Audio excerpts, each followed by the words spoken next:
sama sekali Yahudi dan Nasrani tak akan reda pada kamu sehinggalah kamu ikut jejak langkah mereka. Antara mereka yang buat kepada kita, antara usaha mereka ialah merosakkan keimanan, kepercayaan dan pegangan kita. Assalamualaikum warahmatullahi wabarakatuh. Nama saya Datuk Tasha Amira. Saya dari kelas 2C. Kami telah memilih tajuk cabaran ideologi barat terhadap pemikiran umat Islam.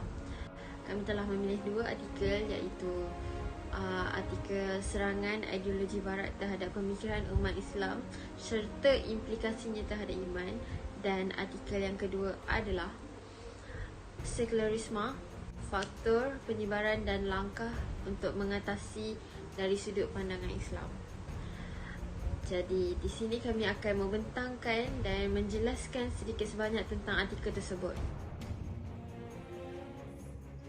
Kapitalisme ialah sistem ekonomi berdasarkan hak milik peribadi atas semua harta benda dan kebebasan kepada individu untuk membuat keputusan dalam kegiatan ekonomi bagi meraih keuntungan dan kesejahteraan diri sendiri.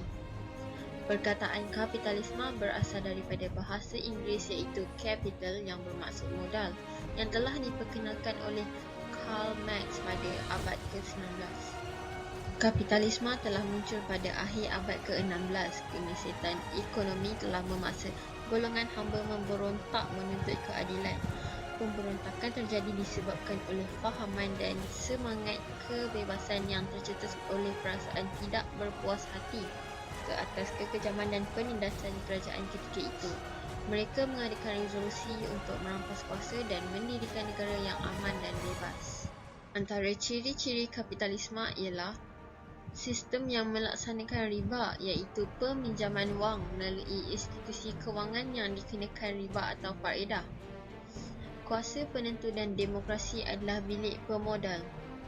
Barang dan perkhidmatan di dalam sistem kapitalisme mempunyai riba dan pengiklanan yang berlebihan. Baiklah, itu sahaja daripada saya. Saya akan memberi laluan kepada ahli kumpulan saya yang lain untuk membentangkan tentang artikel ini dengan lebih mendalam. Nama saya Ahmad Irfan bin Ahmad Faizan dan saya akan menerangkan tentang Humanism. Istilah humanism sebagaimana yang difahami pada hari ini adalah merujuk kepada satu sistem pemikiran atau isme yang memberi penekanan terhadap nilai kemanusiaan dan kebajikannya. Fahaman ini juga telah menafikan kebergantungan manusia kepada unsur agama dan agama dilihat sebagai suatu yang menyusahkan hidup manusia. Latar belakang humanism.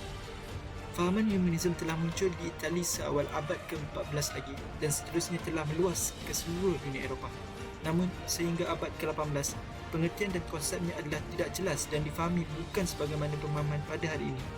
Ia berkisar aspek pendidikan dan keintelektualan. Golongan humanis pada ketika itu adalah merujuk kepada cerdik pandai yang mendalami dan menguasai ilmu-ilmu seperti ilmu sejarah, tata bahasa, kesusastraan klasik, falsafah moral dan sebagainya. Pada peringkat ini, karya-karya klasik karangan Aristoteles dan Plato dikaji dan dibahaskan dengan mendalam. Mereka juga telah mengkaji tentang manusia, idea-idea agung dan kesenian klasik.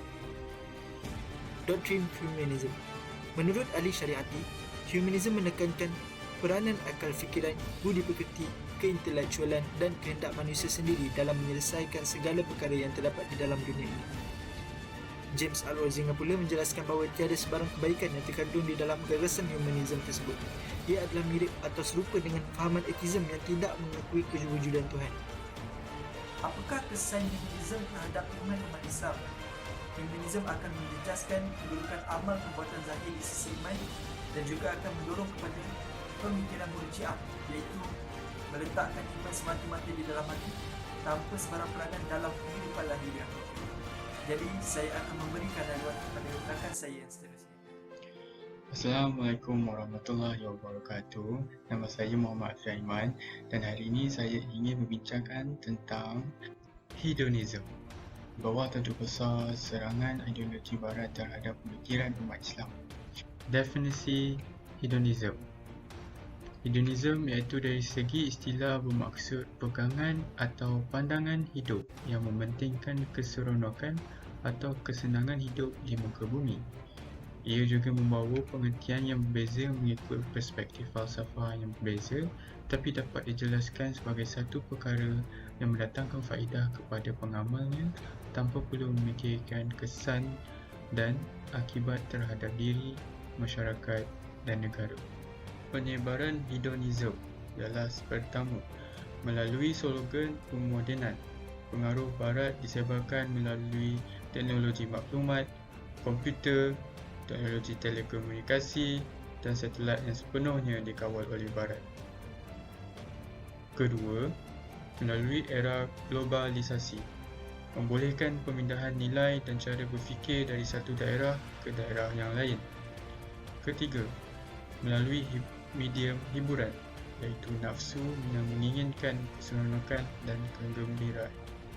Kesannya kepada iman, masyarakat akan melakukan pelbagai kemaksiatan yang bercanggah dengan sifat-sifat sebagai orang beriman yang bertakwa kepada Allah. Assalamualaikum, nama saya Muhammad Luqman Hakim bin Ahmad Kamal dan saya akan menceritakan tentang serangan alergi barat terhadap pemikiran umat Islam yang keempat, iaitu sekularisme. Definisi: sekularisme bermaksud fahaman yang mengasingkan urusan keduniaan seperti pentadbiran, ekonomi, politik dan sebagainya daripada bercampur dengan urusan keagamaan atau ketuhanan. Dalam erti kata lain, fahaman yang ingin membebaskan diri tanpa terikat dengan mana-mana peraturan agama. Seterusnya, nilai-nilai sekularisme yang menentang agama. Yang pertama ialah menerima agama sebagai anutan semata-mata. Ini bermaksud golongan sekular hanya menerima agama sebagai anutan semata-mata dan tidak lebih daripada itu. Sebab kenapa golongan sekularisme menolak Islam ialah kerana akidah dan syariat Islam dijadikan sebagai panduan dan asas kehidupan. Yang kedua ialah Islam hanya diterima sebagai ibadat dan upacara sahaja. Akhlak dan adat Islam diterima tetapi bukan bermaksud mereka terikat dengannya. Golongan ini menganggap semua perkara halal dan haram bergantung kepada individu itu sendiri dan bukannya datang daripada agama. Yang ketiga ialah tidak memahami Islam serta tidak menjadikan ulama sebagai rujukan. Golongan sekular hanya akan mengambil perkara yang bersesuaian dengan fahaman mereka sahaja. Golongan sekular juga hanya sekadar mendirikan syiar Islam seperti solat, puasa, umrah dan haji, tapi mereka tidak tahu sebab dan kenapa mereka perlu buat amalan tersebut. Ini jelas bahawa mereka tidak memahami Islam dengan tepat dan menyeluruh. Selain daripada itu, mereka juga tidak menjadikan ulama sebagai rujukan, yang mana kita tahu ulama ialah sumber rujukan selepas Al-Quran dan Al-Hadis. Yang terakhir ialah Allah sebagai pemerintahan alam sahaja. Bagi mereka, Allah diakui sebagai pencipta alam sahaja, bukan pemerintahan seluruh alam. Mereka beranggapan perundangan dan pemerintahan adalah hak mutlak mereka. Ini membolehkan mereka melakukan apa sahaja yang mereka nak, sama ada baik ataupun buruk.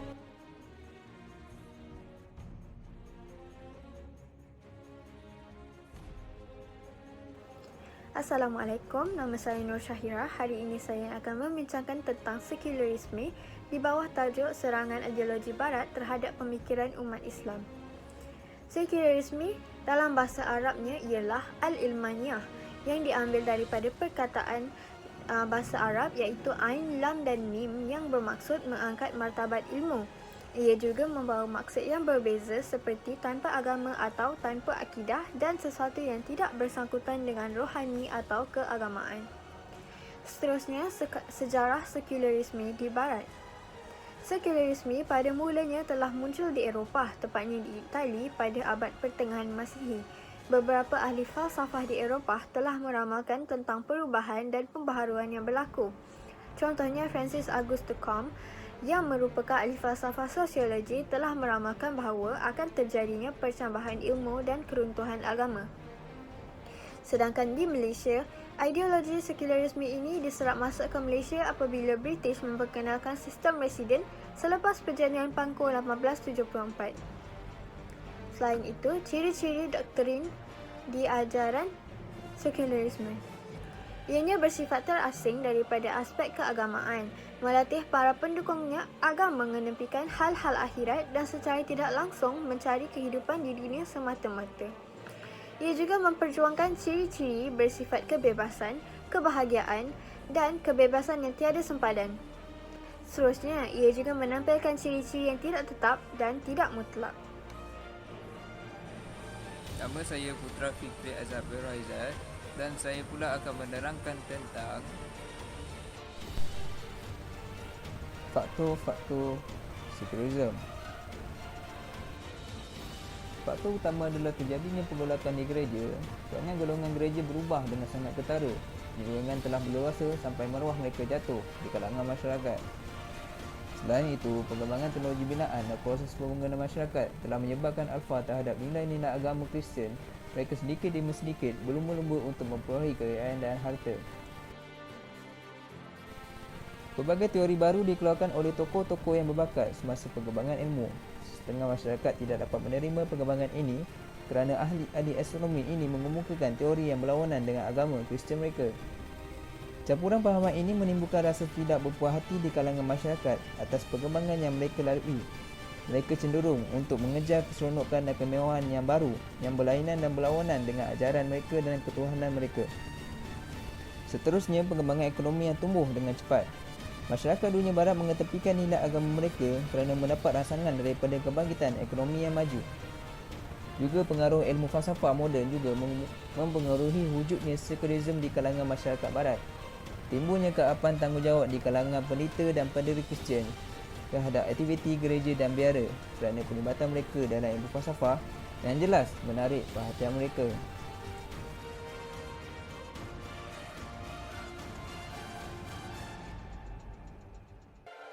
Nama saya Mak Faizal Muhammad Tamrin dan saya akan membincangkan tentang bidang dan bentuk penyerapan sekularisme dalam kehidupan kita.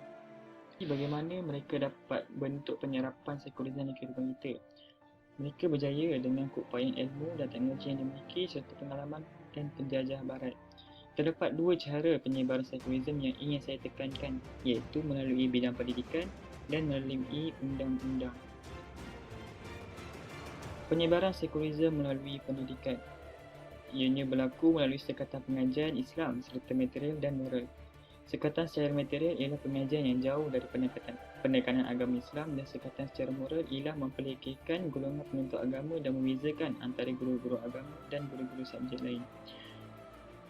Ianya bertujuan untuk menyelewengkan akidah dan menggalakkan pencampuran antara lelaki dan perempuan dan seterusnya menjurus ke arah maksiat. Penyebaran sekularisme melalui undang-undang. Golongan sekular akan memastikan undang-undang Islam tidak menjadi rujukan orang Islam lagi. Undang-undang Islam yang tinggal hanyalah berkaitan nikah, kahwin atau berkait dengan adat kerana ianya tidak menggugat kedudukan penjajah.